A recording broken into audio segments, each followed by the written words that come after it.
Today by request, we're going to be doing a glaze review on Mayco Stoneware's Nimbus Glaze. It's SW194, and as you can see, I have a tiny little bottle of it.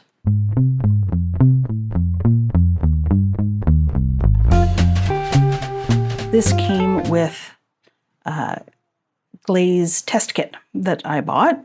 I have only ever used it once, and I used it on a test tile. Interestingly enough, is Studio Reclaim in the studio that I was at the time, and it turned out to have some speckle clay mixed into it. And that's interesting because when I looked on the Mayco website, it said that this glaze doesn't work well with manganese bodies, but I don't see any pinholing on this particular one. Maybe it's because there just wasn't a lot of the speckle. Who knows? So you can see on this one that it did run, and that is something that I've confirmed by checking out the Facebook groups where people post their glaze combos.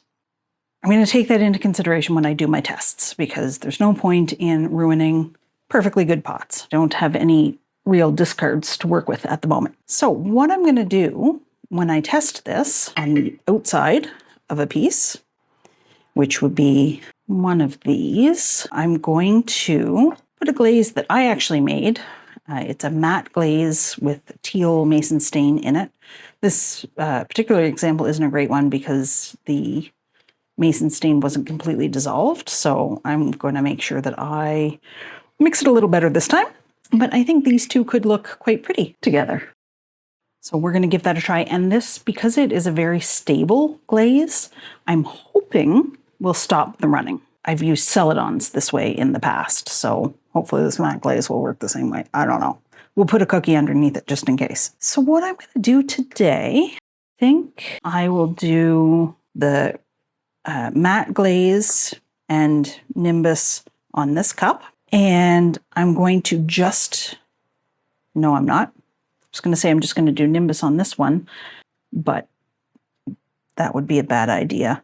The thing about putting, leaving a border of raw clay on something that's white, it just doesn't look great when it's fired. So think about that one. And then we're going to test Nimbus by itself on a red clay. And just for fun, I'm also going to try it on this Reclaim, which I know does have some buff speckle clay in it, just to see if we can recreate the success that I had on this, which I guess I wasn't supposed to get. These two will be just Nimbus. And then on this one, I'm going to do a combo of Nimbus and Seaweed.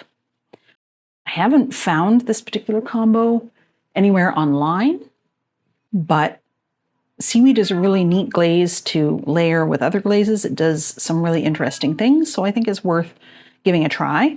And because we'll be doing it on the inside, I don't need to worry about it running.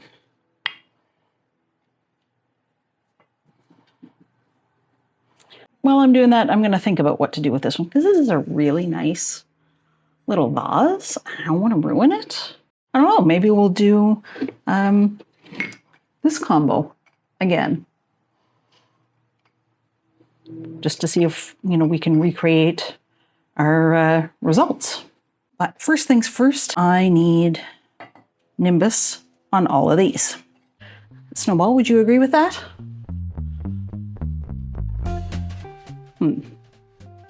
She seems skeptical. Do you guys want to go inside? You want to go in? No? You want to hang out with me? All right. Well, don't eat the glaze.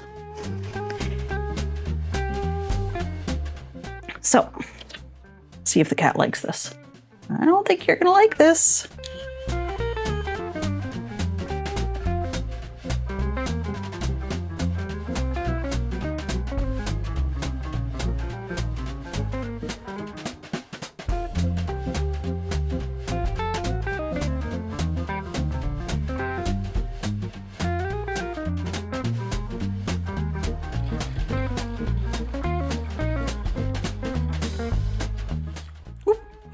Don't do that. Usually, I would pour inside these. But I feel like it might give us too much glaze. So we'll just paint it. We had to paint the outside anyway.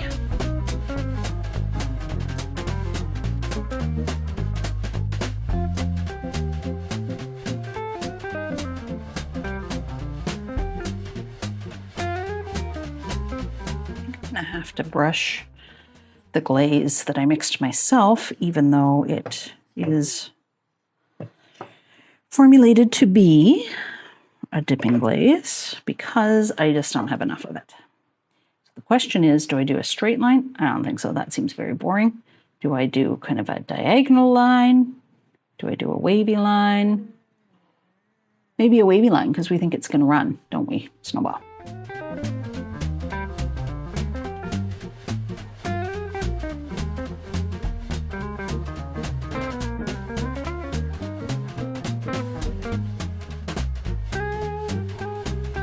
Hopefully this works. Seriously? Cats. Yeah, I know. I know. Honey, you gotta go.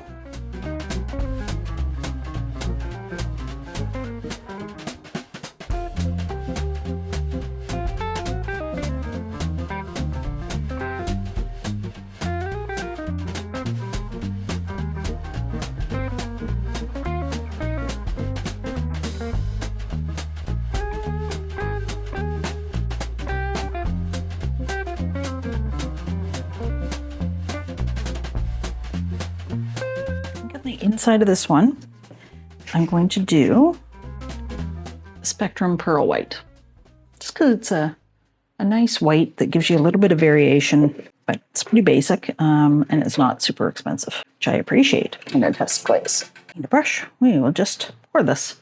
Now I'm going to blow out the inside of this, but for those of you who are safety conscious, it's not because there's clay dust, it's because there's cat hair on the inside, so it's safe. I'm allergic to cats, but other than some red eyes and sniffles, it's not going to do any permanent health damage.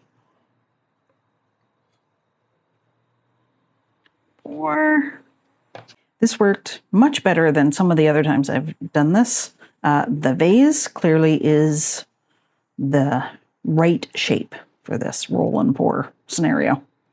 Now, I'm not going to put pearl white on the outside because pearl white is a runner.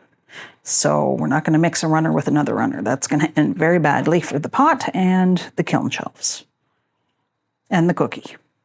Okay, so pearl white on the inside. And what are we doing on the outside? Do we want to do the teal again? Well, let's see how much we got in here. We'll start there. Ooh, not much.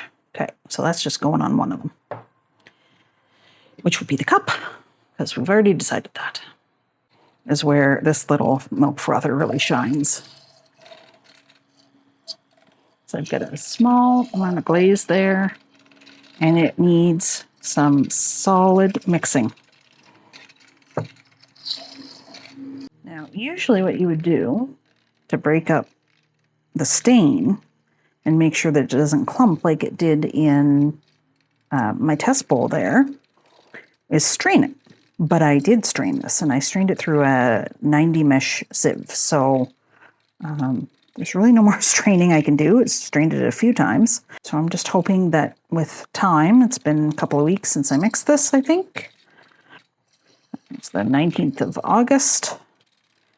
So hopefully everything's hydrated, and we'll mix it up and we'll cross our fingers. As discussed, I am going to brush this on, even though it's formulated as a dipping glaze, because there's just not enough of it. I'll do, I don't know, 2 coats. Never brushed a dipping glaze before, so. Well, that's not true. I have not brushed this dipping glaze.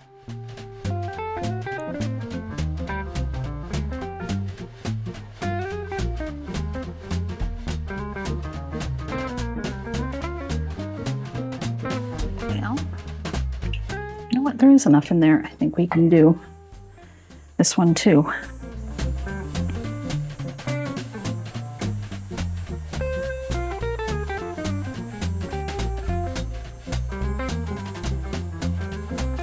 It is entirely possible that this is a terrible idea.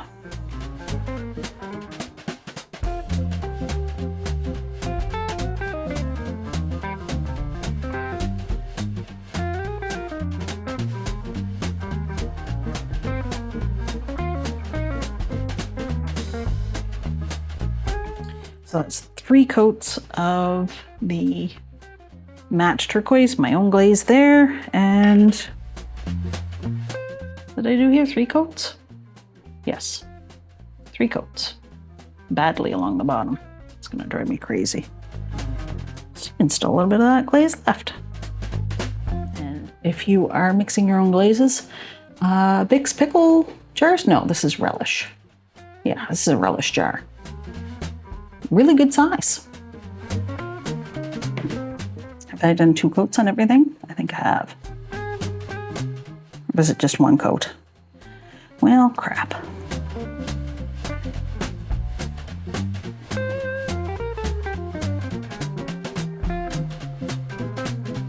Okay, and I have to pause the video and see if I can figure it out. Okay, looks like it was just 1 coat. Surprises me because nothing has, these are still drying. Usually the first coat dries super fast. All right, coat 2. You're wondering what happened to the cat. She's given up. She is exhausted by my failure to pay attention to her, and she is sleeping on the chair behind me.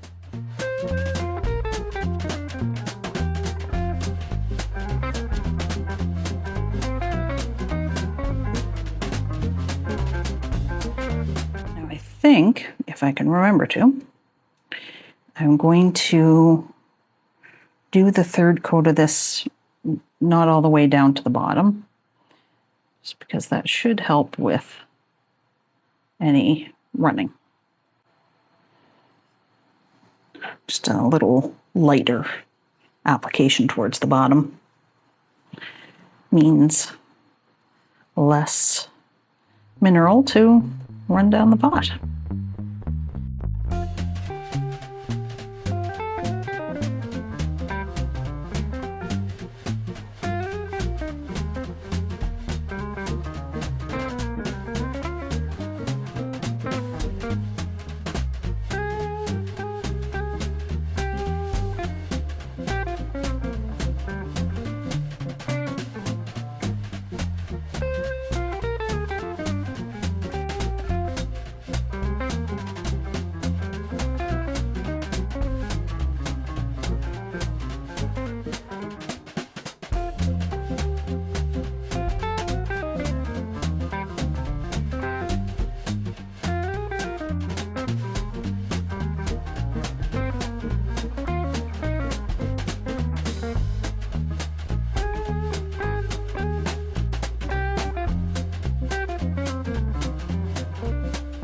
Some really interesting results here. So I did these test tiles in 2 separate loads and actually in 2 different kilns. These 2 pots were fired in my larger kiln, which is still new, and I'm still kind of dialing in the firing schedules.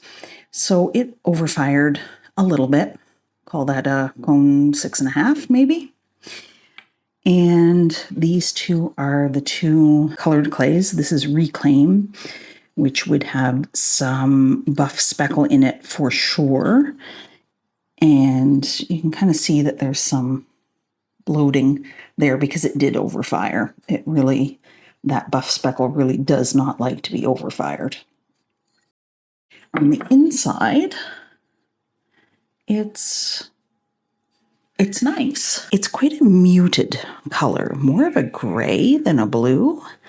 Lots of crystallization in the bottom there.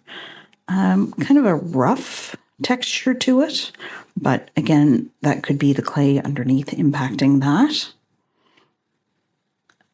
It did not pinhole. really at all. Oh, there's one. Not much. So a really good result from the Nimbus on a reclaim with some buff speckle at a cone 6.5. Lovely. It's muted. It's not really, I don't know that this would be a go-to for me personally, but I think it performed well. And interesting that we didn't get all those pinholes that we were afraid we were going to get. The next pot was on the red clay. This is Pottery Supply House 500. So it's their dark red clay. Pretty much the same result, but you can see there are a couple of pinholes there. And of course, the glaze did pool more at the bottom. Again, a fairly muted result.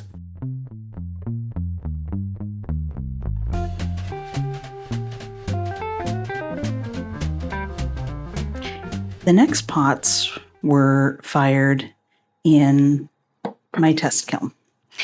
And I've had this test kiln for a while, so I did have the firing schedule dialed in, but it looks like it might be time for an element replacement because it definitely underfired. Having said that, if you have clay that matures at a 5 or a 5.5, Nimbus is a solid choice. This is beautiful. Look at this. You have just a few little crystals up here. Nice variation. And then down here, it's a very satin feeling finish. So you can think of it as all the crystals kind of ran down to the bottom, which is probably not what actually happened, but that's certainly what it looked like. The other challenge with the underfiring is that my matte glaze needs a cone 6.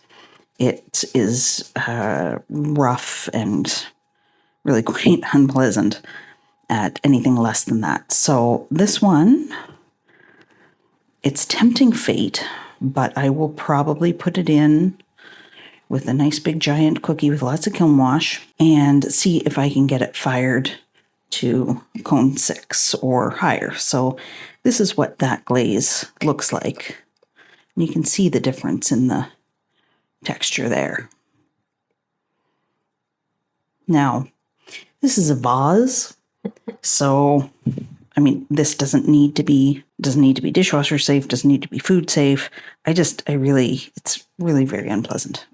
I don't want to leave it that way. So on the inside, of course, I had pearl white, and it's a runner, and it has encouraged running of the Nimbus,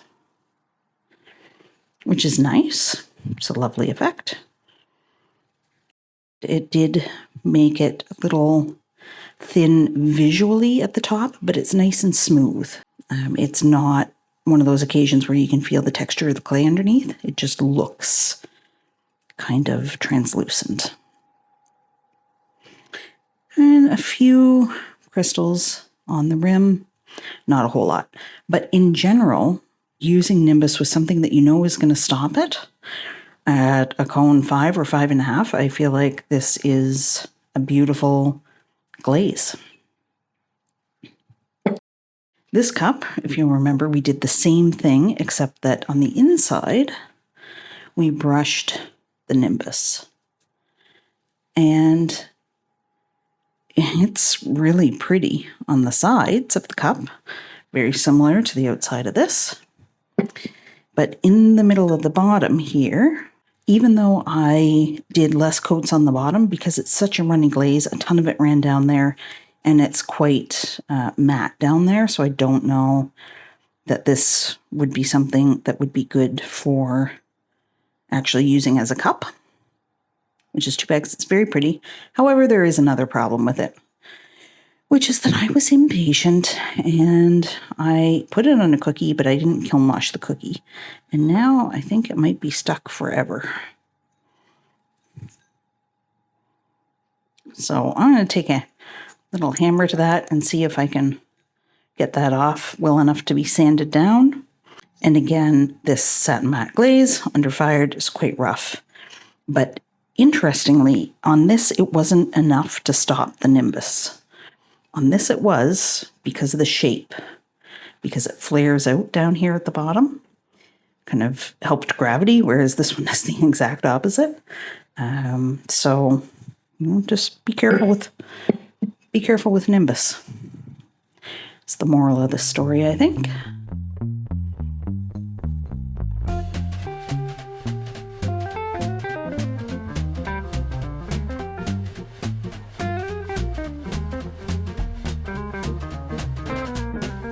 The combo test tile, which is again on that Pottery Supply House 500 clay, and we mixed it with seaweed. This is fascinating. So the seaweed took over. It's totally green. You can't see any of the blue. But what I find most interesting is that there's this huge pooling of glaze at the bottom, which typically would mean something like this, where it's matte and not a good texture, or it's full of pinholes, is typically what would happen. But on this one, you can see it's glassy smooth. If this had happened on the inside of that cup, I would 100% go ahead and use it. In fact, maybe I should refire that one if I can get the cookie off of it with seaweed on top. You can see some really interesting crystal starting to form there. So there were some crystals in the bottom of this one. Quite pretty.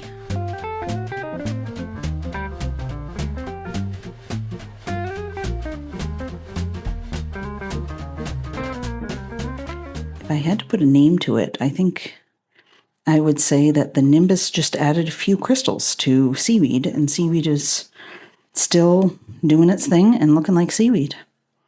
So that is not what I was expecting. I was expecting something totally different than either one of them. And I certainly wasn't expecting this thick, smooth pooling of glaze in the bottom. That's quite neat.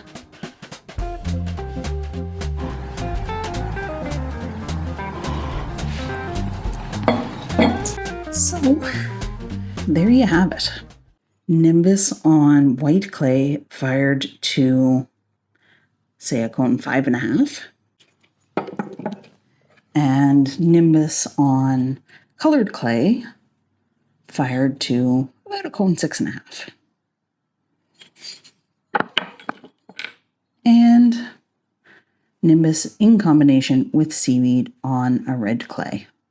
If you've tried Nimbus in combination with other glazes, I would love to hear about it. And I would also love to hear about what glazes you would like to see me test next. So let me know down in the comments. And as always, like the video if you enjoyed it. That lets me know that this is content you're interested in. And subscribe to the channel, because then you're going to get notifications about new videos. And also it helps to grow the channel, which is something that I really appreciate, because I really would like people to get to see some of this work that I'm doing. As always, thanks for watching, and I'll see you next time.